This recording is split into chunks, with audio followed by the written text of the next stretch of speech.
I am tremendously blessed and honored. Something major shifted online these past few weeks, like a spark turning into a full-blown digital wildfire.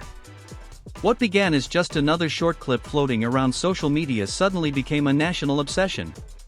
People stopped scrolling, leaned in, and started investigating every single frame like detectives. Right in the middle of the storm stood Senator J.D. Vance, his wife Usha Vance, and Erika Kirk, the widow of conservative figure Charlie Kirk. At first, everything seemed normal, almost boring. But as we all know, it takes only one viral moment in this era for the internet to lose its mind. And oh, did it ever.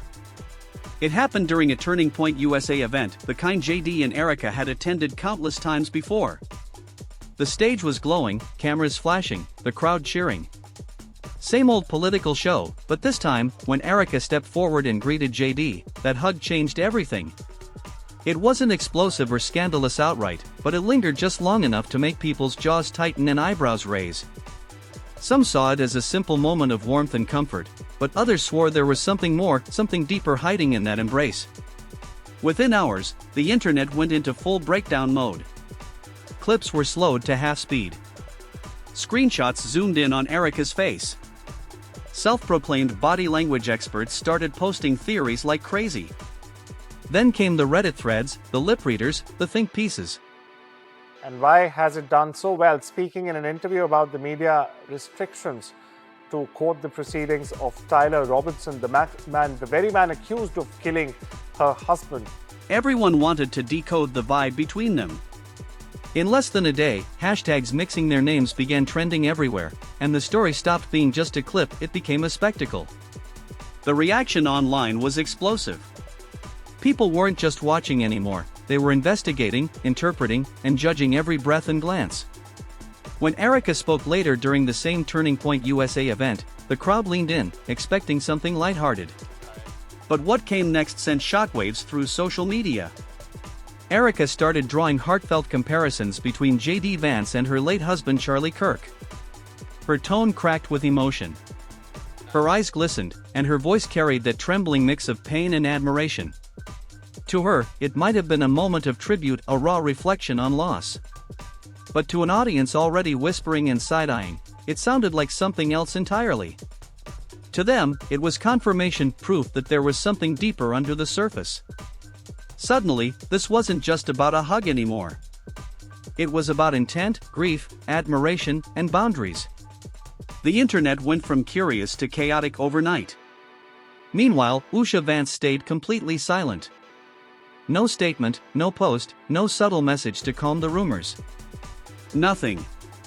And as always, silence in the digital age only makes things louder. Soon, sources close to the couple started popping up everywhere, claiming that Usha felt blindsided by all the attention and uncomfortable with how J.D. and Erika's interactions were being portrayed. Nobody knew if those stories were real or exaggerated.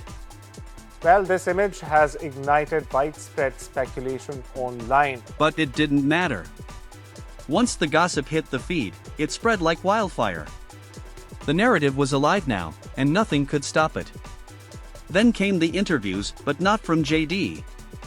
Erika began appearing on podcasts, talking about rebuilding resilience and forming new connections after loss. For some, it was touching and relatable. She sounded like a woman trying to find her footing again after heartbreak. But for others, especially those glued to this unfolding J.D. Erika theory, the timing was suspicious. Too soon, too polished, too perfectly aligned with the buzz. Commentators didn't need proof anymore. The story itself had taken on a life of its own. By the time whispers started flying that Usha was considering separation, things had officially crossed the line from viral gossip to full-blown serialized drama. And right when everyone thought it couldn't get any messier, J.D. Vance finally broke his silence. Not through a long public statement, not a tweet, not a press release, but through a carefully measured radio interview. His tone was calm, deliberate, almost rehearsed, like every word had been weighed 3 times before leaving his mouth. He never said Erika's name. He never acknowledged the hug, the rumors, or the speculation directly. Instead, he danced around it, saying that public life can twist ordinary moments into distorted narratives that barely resemble reality. He emphasized that his focus was on his family, not the noise. It was the classic political playbook, calm enough to sound grounded, vague enough to avoid getting cornered, polished enough to seem respectable. Video showing Erika Kirk, widow of slain Conservative leader Charlie Kirk, embracing US Vice President J.D. Vance as at a public event. But here's the problem, the internet doesn't do subtlety. People wanted clarity, and what they got was fog. For some, J.D. Vance's composed answer proved his innocence. For others, it looked like he was dodging. Social media split into factions overnight, Team JD, Team Usha, and Team Erika. Comment sections turned into emotional battlegrounds where people projected their own experiences, heartbreaks, and beliefs about marriage, loyalty, and betrayal. This wasn't just politics anymore, it was personal. And then, silence. Erika, who'd been everywhere online for months posting about faith, healing, and moving forward, suddenly vanished. No updates, no new podcast clips, no behind-the-scenes smiles, nothing. Her social media went dark like someone had pulled the plug. People immediately noticed. Fans speculated she'd gone into hiding. Critics claimed her PR team had stepped in. Commentators insisted it was all part of a strategy. Because in the digital world, silence doesn't mean peace, it means planning. And once again, the mystery deepened, leaving the internet buzzing louder than ever. Others began saying Erika wasn't hiding, she was healing. Some believed she was simply overwhelmed by the chaos and needed space to breathe. But then came another wave of whispers, claims that she was actually gearing up to speak out and share her own version of what really went down. People swore that when she finally broke her silence, it would flip everything upside down. Nobody knew the truth, but that didn't matter anymore. Tonight, to be able to introduce to you a very, very dear friend and his wife. They are incredible. The speculation had become the story. Every rumor, every screenshot, every anonymous post became fuel for the fire. And then came the bombshell. Whispers spread that Usha Vance had quietly taken legal steps toward separation, maybe even filed divorce papers in Ohio. Nothing was confirmed. No documents surfaced. But the internet doesn't wait for proof. It runs with drama.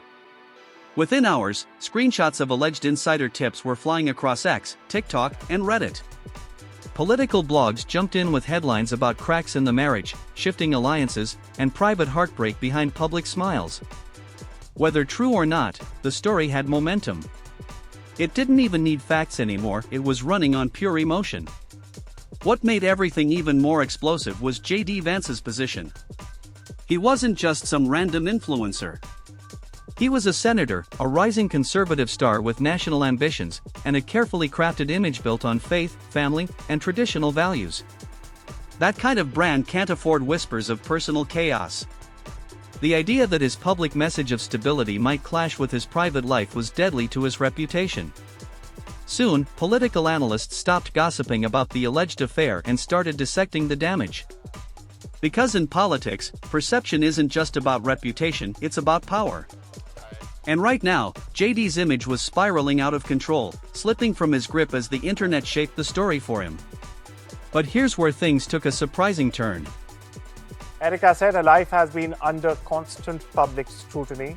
She added that ever since, cameras have captured her every move, every smile, and every tear. They should also be allowed to record what happens inside the courtroom. The internet, always hungry for emotional angles, suddenly decided that Usha Vance wasn't just the quiet wife in the background anymore. She was the heart of the story. Old campaign clips of her started resurfacing. Moments where she stood beside JD, smiling softly, composed, barely speaking. TikTok editors got to work, layering those clips with slow piano music and captions like "The woman who stayed silent through the storm and strength doesn't always need to speak." In just a few days, Usha went from invisible to iconic. Whole threads painted her as the loyal, graceful wife blindsided by the chaos. The sympathy was massive. People who'd never even followed politics were suddenly defending her like family. Comments flooded in saying things like, "She deserves better," and "You can see the pain in her eyes." It wasn't just gossip anymore, it had become a cultural moment. Usha Vance had turned into a symbol of quiet endurance. Analysts tried reminding people that they were projecting, that real lives don't fit perfect storylines, but it didn't matter. The emotional tone online was already locked in. Usha Vance had become the heroine in a story she never asked to star in. And that shift changed everything. Because when the public emotionally sides with one person, it doesn't just shape sympathy, it changes the balance of power. Once the internet crowned Usha the quiet heroine, things took an even stranger turn. Every post, every whisper, every side-eye caught on camera suddenly meant something deeper. People were connecting dots that maybe weren't even there. But the timing. And I see no one will ever replace my husband. No. But I do see some similarities of my husband in JD. And Vice President JD, yes, I do. The body language, the public appearances, it all felt too cinematic to ignore. By this point, JD Vance's team had gone into full-on damage control. Sources claimed there were tightened schedules and new communication guidelines being enforced behind the scenes. The senator's appearances became shorter, his tone more careful, and his social media accounts unusually sterile. No casual family posts, no wife tags, no shared smiles. Everything started looking manufactured. But here's the thing, in the digital age, polish reads as guilt. The slicker the appearance, the less people trust it. And the more his PR team tried to contain the story, the more fans, critics, and gossip pages dug deeper. Some even went back years, rewatching old clips of JD and Erika together on panels and conservative podcasts, pointing out every fleeting glance, every laugh that lingered too long, every subtle moment that now seemed suspicious under the new light. One clip in particular went viral, a charity event from 2 years earlier where JD and Erika were seen standing close, whispering something that made her laugh before both of them turned serious. Back then, it meant nothing. But now, that 10-second clip became a full-blown thesis paper online. People slowed it down, added captions, and analyzed their micro-expressions like it was courtroom evidence. Even worse, a few conservative commentators started hinting that JD's family-first image might be cracking behind closed doors. And that's why I'm so blessed to be able to introduce him tonight. Because he understands the fight that we're up against. One pundit said, if what we're seeing is even halfway true, this could destroy everything he's built. Others tried to play defense, calling it unfounded internet hysteria. But the damage was already done. Once the idea of impropriety enters public consciousness, you can't unsee it. It sticks. Meanwhile, Erika's silence only deepened the intrigue. It had been weeks since her last post, but that didn't stop the theories. Some swore she'd been advised by legal counsel to stay offline. Others believed she was preparing a bombshell statement to clear her name, or maybe to expose JD. Fans even noticed her follower count increasing during her disappearance, proving that mystery, not clarity, drives engagement. Then came the leaked insider texts, screenshots allegedly from someone in JD's campaign circle claiming there were heated conversations between JD and Usha after the Turning Point event. None of it was verified, but that didn't matter. The screenshots had all the ingredients the internet loves: scandal, emotion, and secrecy. It was the perfect storm. As if that wasn't enough, an anonymous account claimed that Erika had been contacted by a major news network for an exclusive interview. The account didn't name which outlet, but it was enough to make headlines again. Was she really about to speak? Was everything building toward her side of the story? The suspense was unbearable. On the flip side, Usha began subtly reappearing in public life, attending small community events, always looking composed but distant. The photos that leaked from those appearances went viral immediately. And he can articulate that in a way that transcends race, that transcends demographic backgrounds. He's an amazing man. One shot of Usha standing in a dark coat with her hands folded, staring off into the distance, was shared thousands of times with captions like, "Grace under pressure," and "This is what strength looks like." It didn't matter whether Usha wanted sympathy or not, she had become the embodiment of it. Political observers even began comparing her to other famous political spouses under fire, arguing that her quiet presence was doing more for her public image than any PR campaign ever could. At the same time, the power dynamics around J.D. Vance began to shift. Some conservative donors were reportedly concerned about the optics. Whisper networks in Washington started suggesting that he needed to reassert stability before 2026 if he wanted to keep his long-term plans alive. One journalist described the situation perfectly: he's not losing his base. He's losing control of his narrative. And that's exactly what it was: control. The hug had become a symbol.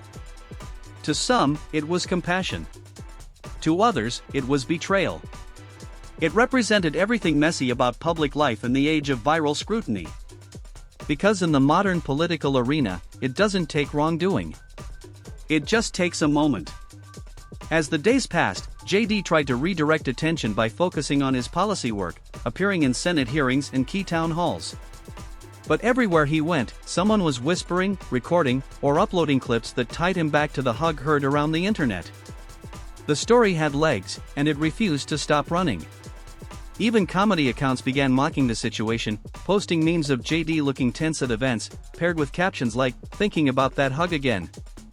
Late-night hosts cracked jokes, turning what was once a serious conversation about faith and family into meme fuel. That's when things crossed into something irreversible. When a narrative becomes entertainment, it stops being yours to control. By now, people weren't just watching, they were invested. It was like watching a modern soap opera unfold in real time. You had the silent wife, the ambitious senator, the grieving widow, and a nation of spectators trying to play moral referee. And just when everyone thought the frenzy might be fading, another spark reignited it.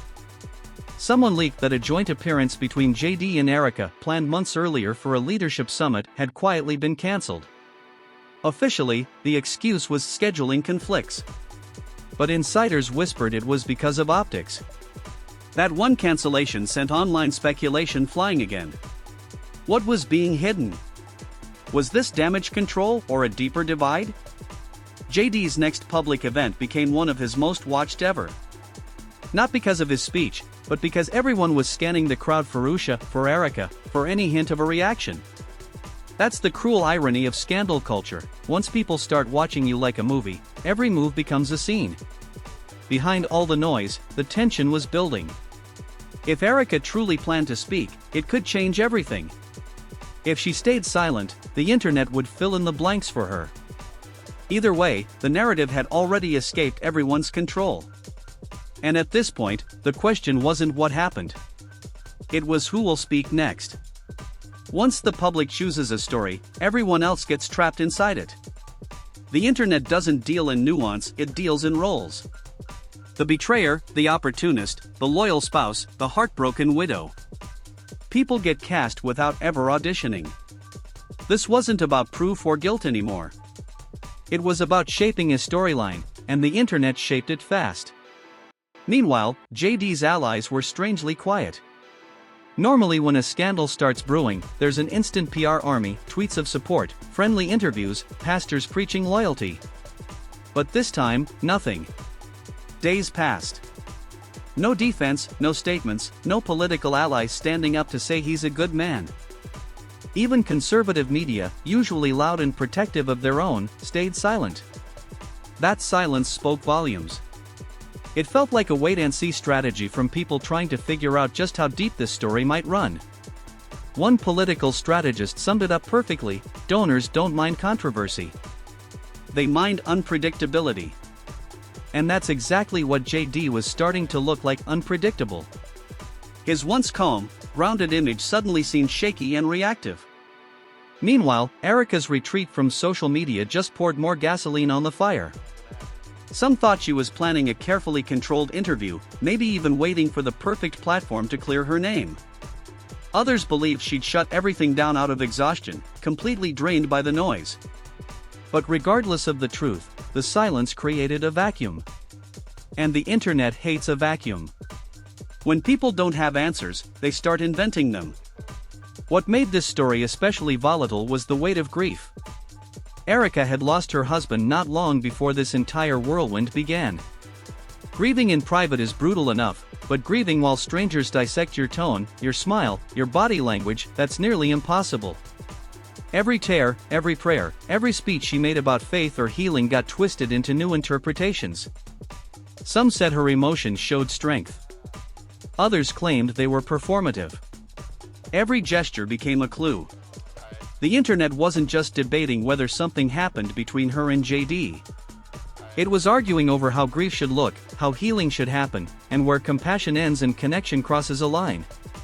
But the internet doesn't care about shades of gray. It wants clean conclusions.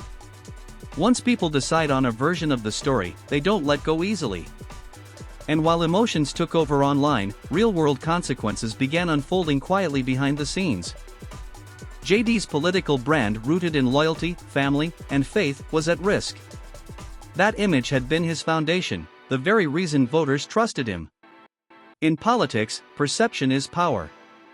People want to believe their leaders are steady, moral, and consistent. If they start doubting that even a little, everything else gets colored by suspicion. Small cracks become character flaws. Private misunderstandings become patterns. It's not about what's true anymore. It's about what feels true. And right now, what people felt was uncertainty. Media outlets big and small started running op-eds questioning JD's judgment, his boundaries, and even his choice of company. The narrative of the faithful family man began to wobble, not because of any confirmed betrayal, but because the question was now out there. And once a question starts trending, it becomes the answer in people's minds. Then came whispers that Usha had quietly stepped away from Washington, possibly spending time back in Ohio with their children. No proof, no official confirmation, but the rumor fit the vibe. And in today's world, vibes spread faster than facts. The idea of distance, whether emotional or physical, made the whole story feel even more real. Meanwhile, Erika's silence turned into presence. Every old clip of her resurfaced, reanalyzed under a new lens. Her interviews about resilience were reinterpreted. Her old speeches about faith were picked apart for hidden meaning. To some, she was a misunderstood widow unfairly dragged into chaos. To others, she was strategic, too calm, too composed, too polished for someone just grieving. Everyone saw what they wanted to see, and that's what made it powerful. Through it all, JD stayed composed, too composed for some people's liking. He kept repeating the same line, that public perception doesn't reflect private truth. But the more he said it, the more people doubted him, because when a public figure says ignore the noise, it often makes people wonder what's in the noise they don't want us to hear. Political commentators split into two camps. One side said JD was smart for staying quiet, why pour fuel on a fire? The other said his silence was killing him, letting rumors take the wheel. But everyone agreed on one thing: the longer he stayed vague, the more control slipped from his hands. Because once the public owns the story, it never goes back to the source. At this point, it wasn't even about JD and Erika anymore. It was about us, the collective audience, shaping, sharing, and debating this digital soap opera like co-writers of the same messy script. Millions of people were emotionally invested, scripting outcomes in their heads, breakups, reconciliations, confessions, and redemptions that might never happen. And still, the question loomed. Would Erika ever speak? Rumors swirled that she might sit down for a high-profile interview to finally tell her side. If she did, it could flip everything again. Sympathy could flood back in or vanish instantly. One sentence could change months of speculation. JD, on the other hand, now stood in one of the toughest spots of his career. Every move he made, every smile, every church visit, every handshake, would be analyzed like evidence. His words would be measured for tone, his body language for truth. That's the curse of scandal: you stop being seen as a person and become a projection. And in politics, that projection can follow you for years. A story doesn't have to be proven to be powerful. It just has to feel believable. That's the terrifying beauty of modern media. Because maybe there was no affair. Maybe it was just grief, timing, and misunderstood emotion caught on camera. Maybe it's all coincidence, two people navigating loss and loyalty in public view. Or maybe, just maybe, there's a deeper truth no one is ready to face yet. Either way, the reality doesn't matter nearly as much as the version people choose to believe. And right now, that version is one of blurred lines between public and private, between comfort and closeness, between truth and the stories we create to fill the silence. Where this goes next depends on decisions no one will see made behind closed doors, between people the world refuses to stop watching. Maybe JD and Usha rebuild quietly, finding strength away from cameras. Maybe Erika reappears, ready to tell her truth. Or maybe she disappears for good. But one thing is certain, JD's image will never look the same again. Once the internet attaches emotion to your name, you don't get to reset. You just adapt. Because in this era, stories don't really end, they just change shape. And if you've been following every twist, make sure to like, subscribe, share, and drop your thoughts in the comments. I'll see you in the next one, where the story definitely continues.